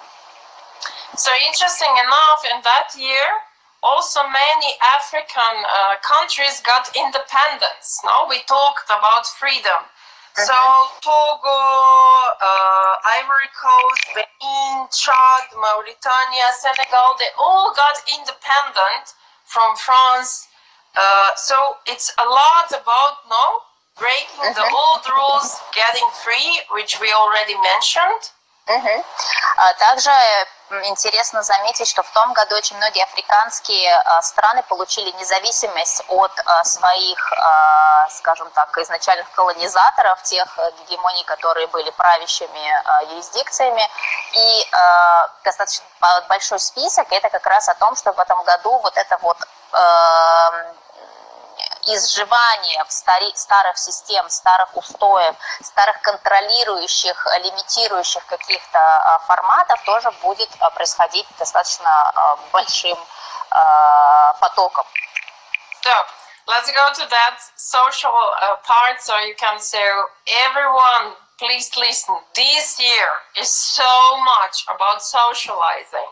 It's about partying. It's about dancing. It's all about that. So either you're at home afraid of life or you party.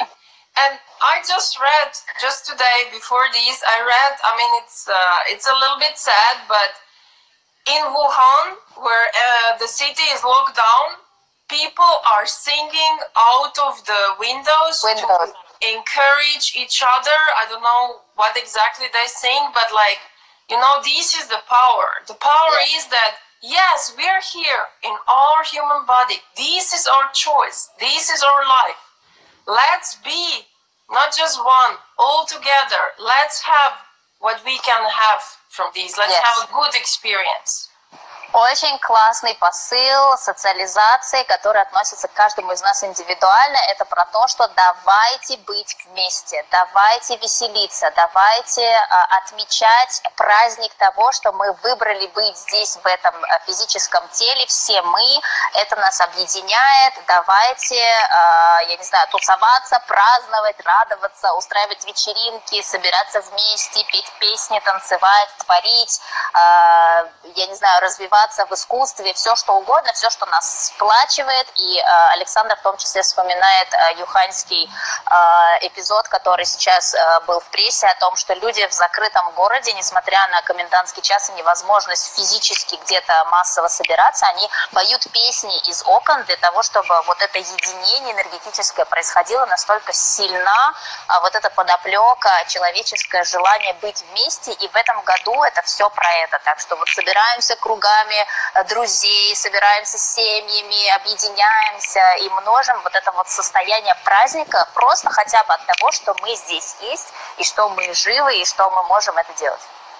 So, singing, dancing, socializing, partying, gathering, it's all about fire element, which we don't have it strong. No, it's metal and water, but it's kind of is still there. So if we use the fire element, what is fire? It's the heart, no?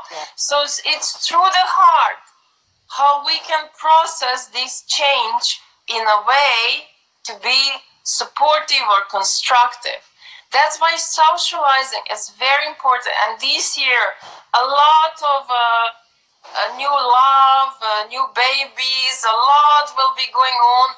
Also, if you already are in a relationship, don't look too much around because it will be very tempting. It's very much about how do we feel each other? How are we? So it's a really a year also of social media, maybe new way of enjoying or gathering. There will be new ways. Something will become very popular, no? In this new way. And probably there will be some breakout in music or in the movies. There will be something. It could be that it will touch our fears, but it will open our heart. Вот эта вот тема общения. Общение – это элемент огня, которого, в принципе, в этом году не так много, но огонь – это сердце. И именно вот это сердечное пространство, о котором мы говорили до этого, именно на это идет фокус, чтобы люди общались, и вот это повышенное стремление к общительности, оно будет очевидно, и это будет приводить к повышению рождаемости, к новым отношениям, к новой любви. Те, у кого уже есть отношения, внимание, не стоит, так сказать, слишком сильно засматриваться по сторонам, потому что соблазн будет велик, так как вот это состояние эйфории, общения будет присутствовать у всех. Нужно относиться все-таки здраво к тому, что мы видим, так сказать, в стороне справа и слева, и не забывать о том, что у каждого из тех, у кого есть уже отношения, которые основаны на любви и уважении, стоит все-таки фокусироваться на них и не разменивать их по пустякам.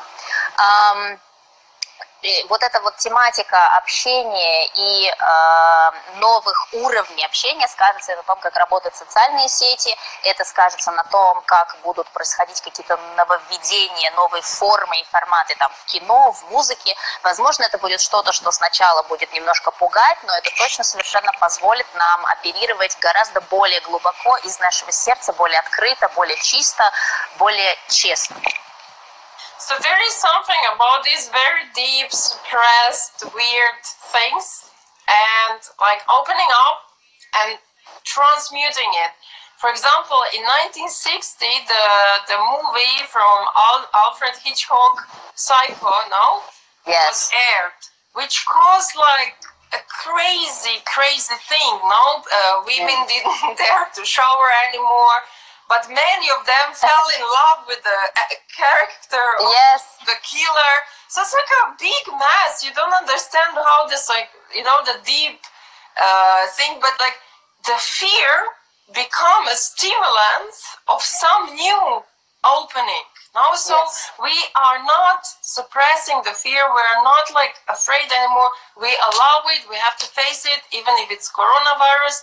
But we find some new power in that, and that's the key. That's the key of this year. So even personally, whatever you fear, it will find you, and then you just go to the other side. So the fear and love are the opposing, cannot be at the same time. Find love when you're in fear. That's the key. Вот очень важный посыл на индивидуальном уровне. Все, чего вы боитесь в этом году, вас найдет, вас настигнет, потому что это будет необходимость, столкнувшись с этим, сделать правильный для себя выбор. И, как мы знаем, любовь и страх не могут существовать вместе, потому что это противоположности одного целого. Соответственно, если вы сталкиваетесь с чем-то, что является для вас вашим страхом, глубинным каким-то, выбирайте идти в сторону любви, находите способ, как трансмутировать это для себя во что-то, что позволит вам поднять свои вибрации. Вот это ключ этого года, помимо всего того, что мы уже говорили. И как пример она приводит фильм Альфреда Хичкока, который вышел в 1960 году, «Сайко», да, где женщины после этого боялись зайти в душ, а кто-то, наоборот, влюбился в главного персонажа, который вот охотился за женщинами и совершенно был таким персонажем, который вызвал бурю эмоций в обществе. Вот подобные вещи будут происходить в мире в этом году, когда через страх, через толкание нас на что-то, что в принципе для нас является каким-то взрывным элементом, у нас будет создаваться возможность выбрать, как мы это применим, к чему мы через это придем, если пройти насквозь, что нас ожидает на другой стороне. Так что это достаточно стимулирующий такой период, который заставит нас делать выборы, как мы будем выходить из тех или иных ситуаций для себя. Не очень комфортных, возможно. And you see how interesting, no? Because it's metal and the red is the water, no? So the Psycho movie, it's a knife, it's a metal, and she's under the shower. It's the same. But we can see the parallel with vaccination, no? The metal is going into the body, putting some liquid in us, no? So there, and of course there's fear, and of course it's out of mind what is going on, but there is some kind of thing which turns the oppressing part to liberate us, so that's the key. Александра говорит, что даже дословно в том фильме присутствовал нож, да, элемент металла, и душ, в котором находилась женщина, это вода, то есть достаточно предметно было это все отражено. В этом году об этом можно говорить с точки зрения тех же вирусов или той же вакцинации, когда речь идет про металлическую иглу шприца и жидкость, которая попадает в тело, то, чего массово начинают бояться люди в связи со множественными соображениями там, по рискам и так далее. Но в этом году повернется что-то таким образом, что мы сможем для себя найти выход из вот этого угла, куда, кажется, сейчас загоняется большое количество людей через вот эту вот опрессионную систему. Найдется способ, как мы сможем выйти из этого с пользой для себя, с выгодой для себя, не в плане, как вакцинация может быть для нас полезна, а как можно будет видоизменить эту систему, чтобы это больше не представляло из себя такого устрашающего элемента или чего-то, что пытаются насадить таким диктаторским способом. So, in general, just a quick thing. So I think we have roughly about 20 minutes. So do you think maybe 10 more minutes and then we have some questions? Yes, before the second hour. Yeah, I will just talk now about what was this more personal part. So, as I said, the year is really, really strong about getting a relationship, finding someone, but at the same time, it can also mean that for some elements, because every person has his own personal element, so it's different. So it can be a lot of just like seducing and flirting and a casual thing, but it can also bring the right couples together. It is really a strong year to get pregnant, no, one way or another. So all these things, no, you have to socialize. Otherwise, if you're at home alone, nothing happens. Yeah. The year wants you to socialize. When you socialize, all the fears will come up, but then you're free, and then you can find the right person. Yes. Если говорить про более личностные моменты, это год, который будет способствовать образованию новых пар, складыванию новых отношений, но для этого, естественно, сидеть дома ничего не решит, нужно выходить и социализироваться, и общаться, тогда будут складываться как бы нужные вещи. Многое из этого будет не судьбоносным, а просто такие вот как бы флиртовые, какие-то такие проходящие моменты на уровне страсти, но и много хороших, правильных, нужных друг другу пар тоже будут складываться, много беременностей, рождаемости и так далее, но опять же, для этого, если есть к этому стремление и желание, нужно прикладывать какие-то усилия, то есть просто сидеть на диване и вопрос не решит. So the metal and water are always about addictions. They're also about singing, drinking, doing drugs, and all this kind of, in a way, going over, like you can have fun and party and have a good thing, but you can go too far, no? So in a way, you become free in all these, but it's up to you if you're taking it with the wisdom, if you're taking the good part about it. Are you taking it with the heart, or you're just doing it for some kind of lust, or I don't know what? So this is the year about. In a way, you will be free, things will come, there will be many opportunities in many ways, because the year is very fast, a lot of things are coming, going, but the thing is, how are you gonna take it? Are you gonna get addicted to it? Are you gonna be desperate? Are you gonna be a victim? Or you know what to do with all this abundance? No? Yes. Will you do it to create something new, to express yourself? Or you're gonna be fearful about losing or something? Так вот, говоря о свободе, здесь, опять же, возвращаясь к личностным каким-то моментам, вот эта свобода, которая будет нам доступна, и которая в связи с тем, что год будет очень динамичный, будет возникать много возможностей и в бизнесе, и в личном плане, и кругом все будет, так сказать, множиться и расти как грибы, и в этой всей свободе будет очень важно, что мы с этой свободой будем делать. Вот ответственно, как мы будем к этому подходить. Либо мы будем падать в это совершенно бездумно и транжирить себя и впадать в такие крайности, как зависимости, поэтому очень большой соблазн будет для людей с зависимостью там, любой субстанции, алкогольной, наркотической и прочее, это все будет очень близко и ощутимо, и очень легко будет туда соскочить, потому что вот в этом большом таком потоке свободы иногда будет казаться, что вот эти границы совершенно размыты. Но это про личную ответственность, про то, что когда ты принимаешь решение, что ты делаешь, ты отдаешь себе отчет, какие последствия из этого для тебя будут. Как в плане зависимости, как в плане тех отношений, которые ты для себя выбираешь, так в плане проектов, в которые ты вступаешь. И вот это вот прагматизм с точки зрения прослеживания дальнейших шагов и последствий для себя будет очень важным. Yes, and then if we look for the health part, I already mentioned, no, it's a lot about everything to do with lungs, respiratory, bronchi, sinuses, all these kind of things. This is the weak part of the year for everyone. Yes. С точки зрения здоровья мы уже упомянули вскользь, что все, что касается верхних дыхательных путей, носоглотки и так далее, бронхи, все это будет подвержено, скажем так, большей чувствительности, чем обычно, поэтому те, у кого с этим есть проблемы, будьте бдительны, будьте внимательны, потому что это будет требовать повышенного внимания, и те, у кого это не проработано, придется этим заняться вплотную. So what are the lungs about? No? What is the breathing? What is asthma? What is this about? When you can't breathe, it means you can't take what the life wants to give you. It's either anxiety, it's either, you know, like afraid of life, afraid of having. In contrast, know that the lungs are also related to deep grief, which is actually about old regrets, something that I lost and I cannot let go. No?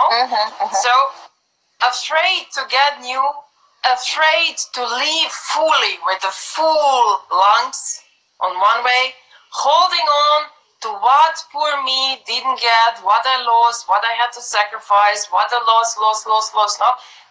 Opposite to abundance. So the year is really about how much do you even dare to be free and get and take everything that life has for you.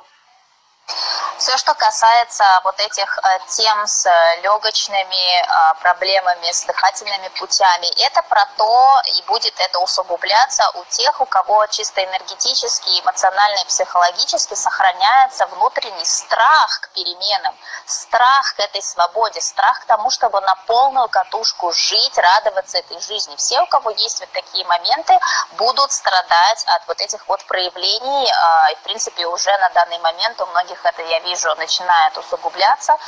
Вот этот внутренний страх не отпустить себя на полную катушку в хорошем смысле, не обнять эту жизнь, не принять ее вот со всеми ее положительными вещами, которые она в себе несет, или люди, которые пытаются удержаться за что-то, что вот потеряли, и вот мы все это пережевываем, мы смакуем, что вот было, вот я это потерял, там, и вот это мне сейчас не хватает, и я вот поэтому страдаю. Вот эти вот старые энергии, старые эмоции, которые уже не нужны, те, кто за них хватаются, будут испытывать вот эти вот моменты нехорошие в плане проявления здоровья вот в этой части своего тела. So yes, people will have a lot of problems with that, and then you know what is behind. You cannot let go of some loss from the past, either a person, either a love story or something. And then the other part is, so the lungs and the intestines, no, like intestines. So it's, and that is related to how do you digest what you got. And linked to that is a lot of allergies. This year there will be all kind of allergies, either on skin, either asthmatic, either, I don't know, allergies. So because you cannot process, you cannot accept, you cannot digest your life, an allergy is actually a reaction to overreaction. You don't need to fight, but you're fighting. So which part of you are you fighting against yourself? Where you don't, where do you, are you irritated with yourself? Where you cannot accept yourself? No? This is the topic. Второй топик по части здоровья будет связанный со всякими вспышками аллергических проявлений, и это будет связано с ЖКТ и с тем, что у многих людей имеется вот эта внутренняя неспособность что-то переварить, принять в себе, принять в своем окружении, приспособиться к чему-то, принять какое-то новое состояние, новый формат, что-то отпустить. То есть вот эти вот состояния будут сказываться на внешних проявлениях аллергического характера, причем как на коже, так и астматического плана. То есть все то, что мы не способны, вот как метафорично, если сказать, переварить, будет давать вот такие сбои по чисто физиологическому здоровью. Okay. So now I will quickly just talk about different businesses, just as the idea, and then we go to the questions. So just this because I'm pretty much in the dark now. Yes, it's very dark and summery now, but I need to somehow find a way because I'm sitting in front of the light of the room. Yeah, just make it comfortable. Yes, just sit here. Okay, this way I have the light from the lamp in the room on my face. There you go. Yes. So yes, the year is, as I said before, that we really need any kind of right brain activities to show us the way out of this, or heart-centered activities. So what do I mean? It's like any kind of artistic way of expression, unusual way of reflecting what's going on. This is what is opening. So it's a, and then again, as I said, all the authors, everything that's written, all the thinkers, all the philosophies. This is the year, bloggers, opinions, seeing things from another perspective. This is the year about that. It's supporting everyone with an innovative mind, that it's not limited just with the logical thinking, but can combine, what I said before, intuition, spiritual, with the logical, practical. This is the year. Уже говорили о том, что это определенное сочетание прагматизма, но использование этого прагматизма для поддержки всего, что касается правого полушария, то есть все, что касается искусства, проявления творчества, все, что касается творчества в плане художественного творчества, музыкального творчества, творчества в плане литературы, в плане общения, блогерства и прочее. То есть все, что связано с этим, будет процветать, и для этого сейчас просто красная дорожка разложена. Так что все, у кого есть какие-либо стремления и пожелания в этом направлении, пробуйте себя, потому что очень большая энергетическая поддержка этого есть в этом году. So everyone who is involved in anything that has to do with finances, legal system, regulations, inspectors of any kind will go through a lot of changes. It will not be too pleasant year because maybe there will be some kind of reducing of the employment and so on. Everyone who is involved into, but then on the other hand, if you are about the new rules, the new laws and so on, this will be a lot of work to do. You can contribute a lot if you understand what we are heading to. Yes. Александр говорит, что при этом, если вы работаете в секторе, который связан больше с юриспруденцией, с законодательством, со всем, что касается системы, с финансовыми структурами, очень много предстоит пертурбаций и очень много будет изменений не очень хорошего характера, в частности, будут много сокращений и прочее. Но если вы при этом сумеете выйти на новый уровень осознанности и поймете, что требуется сейчас в пику времени, что какие изменения в мышлении, в подходе необходимы, то вы как раз сможете оказаться впереди планеты всей, так как вы сможете помочь создать эти новые системы, которые общество будет требовать для себя, и эти системы будут отвечать новым мировоззрением, новым вибрациям, новым посылам. Тогда, в общем, можно рассчитывать на успех. Truth will be a very strong topic. So, in whatever job you are, if you can contribute to see the truth or show the truth, you will, you will prosper in that year. Истина и правда будет тоже краеугольным камнем в этом году, поэтому если вы тот человек, который в это время будет способствовать обнародованию правды, будет говорить правду, будет выступать за правду, будет не позволять тому, чтобы правда была попрана, вы также будете оказываться в благоприятных для себя ситуациях и условиях, вы будете находить поддержку в нужный момент, и энергии будут вам благоволить, потому что в этом году это все про истину и про правду. Okay. You will also be very, very strong about any kind of job that is about transport, sending between countries, global, all these kind of things, tourism, but it will be looking for new ways. No? So if you can be inventive in the new ways that things reach globally or are transferred globally, this will be strong. Then there will be a big thing about food and distribution of food. There will be a big thing continuing about the ecological part. So anyone who can be inventive in the sense that things actually happen, that things really like, okay, people are donating, but what does happen with that? Like that it's really something contributing. This is what is, needed, and whoever will find a very practical solution-based things around it, there are any kind of businesses like that, any kind of new technologies around it, these will really, really prosper. Отличный хинт для тех, кто ищет новые способы проявить себя и реализовать себя. Все, что касается транспорта, глобального, связи между различными странами и краями света, все, что касается доставок в разные части света, все, что касается продуктов питания, того, как это из одного места доставить в другое, все, что касается экологии, проектов, которые поддерживают экосистему. Все те, кто смогут в этих направлениях применить инновацию и придумать какой-то новый способ, который более экологичный, более выгодный для всех, более рациональный, более приемлемый, более удобный, вот эти проекты будут на высоте, потому что, опять же, в них в первую очередь будет чувствоваться сильная поддержка вот этой вот общей энергии времени. Same goes to well-being, health, healthy life. Now this is all included in that same thing. Any kind of innovative, very practical, very easy, no complex thing, very easy, very quick, ways for improving health, for improving the nutritional way. This is all going to be needed and therefore appreciated and therefore successful in 2020.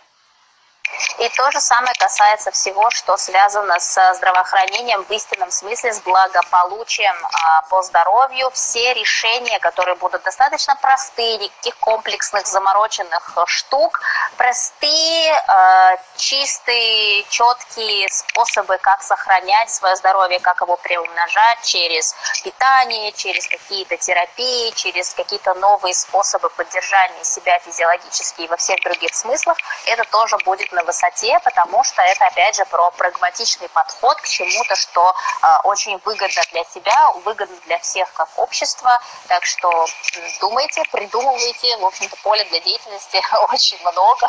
Здесь просто вопрос именно вот этой ясности, четкости и истинности вещей, да, в погоне не за какой-то выгодой в первую очередь, а в плане денег, а для того, чтобы это действительно было полезно, применимо и имело, так сказать, было доступно как можно большему числу людей. Because there is water and metal, so it's quite cold. Now these two elements are cold if there is no fire. So everyone will be looking for fire. So what is fire element? So obviously it's about light too, because it's also not just cold but also dark. So anyone involved with any kind of work which is related to spirituality, it's fire. Healing is fire. So anything that, even like in a way, people will look for a new religion, literally. Now the new way to how to connect or for a new relation to God or to the source, we can say. So we can actually, because we talk about traditional, we can expect that in this year, all the traditional religions will even more break. Yes. Металл и вода – это два элемента, которые достаточно холодные по своей природе, поэтому люди будут стремиться к чему-то теплому просто интуитивно. И в первую очередь то, что касается огня и теплоты, это все, что касается света, да?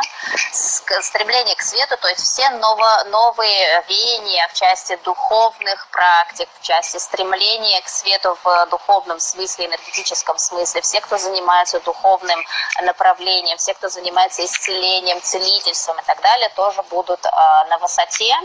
И в этом смысле старинные догмы, да, которые у нас присутствуют в виде религиозных систем, тоже будут претерпевать дальнейшие определенные, так сказать, трещины, и им будет сложно, потому что на этой волне будут появляться новые системы убеждений, новые глобальные такие движения, которым люди будут следовать, исходя из всего того, что мы говорили в плане вот этих сочетаний интуиции и прагматизма, внутренней свободы, отказа от роли жертвы.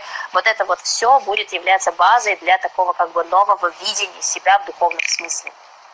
And very important, this water element and the way it's freeing. Yes, yes.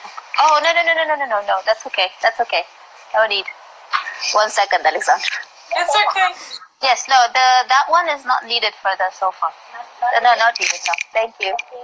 Yes, thank you. Thanks. So also what is important to know, this water element, and I wish I would mention it. Tomorrow. No, actually tomorrow's Monday. Yes, tomorrow, yes. Yes, tomorrow in the evening. Yes. Yes, thank you.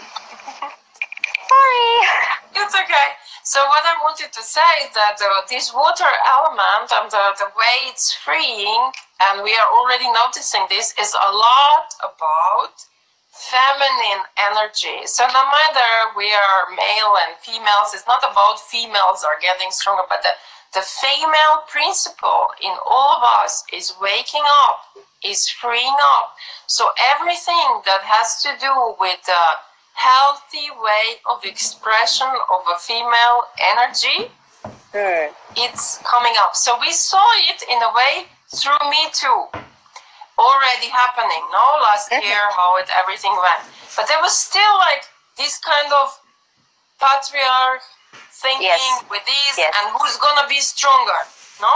Yes, yes. Now, this is kind of like, okay, whatever, you know, this is a certain movement, but there's a pureness coming out. So no more like pretending I'm a victim of that. Yes, it's like the pure, allowed, feminine, female energy, female principle, which is so different from what we've been through for the last. And thank God, honestly, because that conflictive victim, you know, type of feeling was just totally wrong, and it was totally not the true feminine.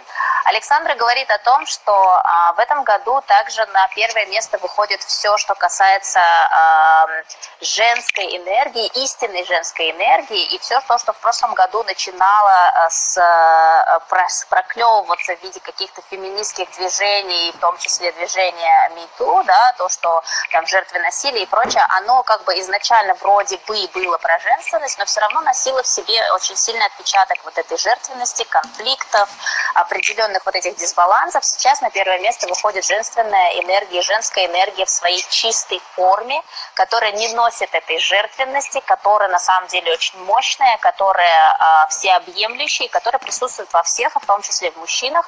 И это в том числе будет сказываться на том, что женщины будут чувствовать себя более свободно и более уверенно, но это не значит, что они будут доминировать, это просто будет значить, что эта энергия проявит себя в более чистом и в более истинном смысле. Она не будет нуждаться больше в каких-то вот этих вот надстройках социальных, патриархальных, которые присутствовали до этого.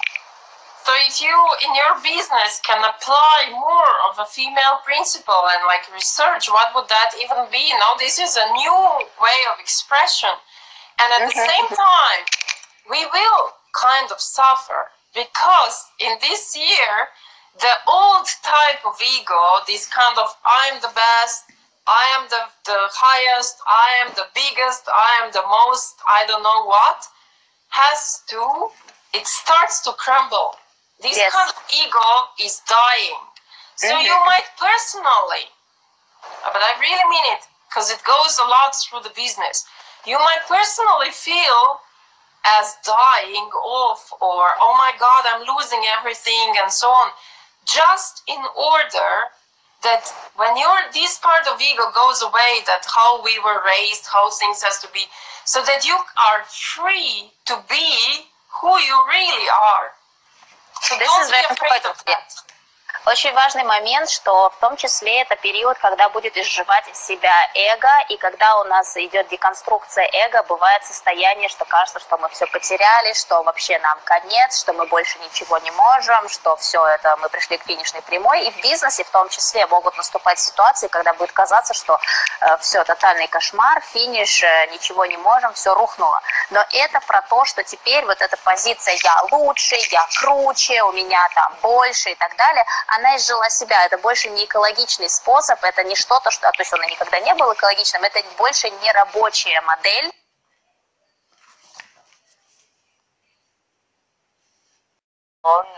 It can go. Only if you just make it 10 minutes more. Yes, yes. So I just wanted to say, in a way, the year is about immunity. No, you see it through the respiratory disease, viruses, all that way. But on the other hand, is like how much are we no, when I mentioned allergic to our shadow or not accepting ourselves, and how much are we immune to the outside influences, no? So we can totally get free of all that by choosing, no, a more free, more joyful, more creative, more expressive, less left brain focused approach. If you can do this in your business will be easily supported. The more you hold on to old way, which is like this patriotic, ego, third chakra thing, the more you will suffer, the more less money you will have. So this is the key. How to be immune on the old intruders and have your own, I am creating, I am in charge, it's me, I choose. It will be like I want. And then you, because the red cares about others, we are doing it together. So that will be the red. Вот этот вот завершающий, так сказать, подводящий итог момент, о котором говорит Александра, это про то, что этот год про иммунитет ко всему тому, что внешне нас пытается сломить, внешне нас пытается загнать в какие-то рамки старые, которые нам не нужны, внешне пытается нас привлечь опять каким-то страхом, каким-то низким вибрациям. Все это стоит сбросить с себя и найти в том, что мы из себя представляем, себя. Найти свое «я», найти свой потенциал, найти свой поток, найти свой свет, быть им, действовать исходя из него, творить исходя из него, вступить в свое, так сказать, ведение собой, своими силами. Если применять этот принцип в личной жизни, применять этот принцип в бизнесе, не ориентироваться слепо на то, что происходит вокруг, а быть инноватором, быть пионером в том, что ты делаешь, но не только исходя из своей выгоды, но еще и используя обществу и используя глобальному вот этому коллективному, коллективной массе, то тогда это обречено на успех, как и ваши личные взаимоотношения, так и ваш бизнес. И это можно, в общем, выделить как такой итог всему тому, что мы сегодня с вами обсуждали.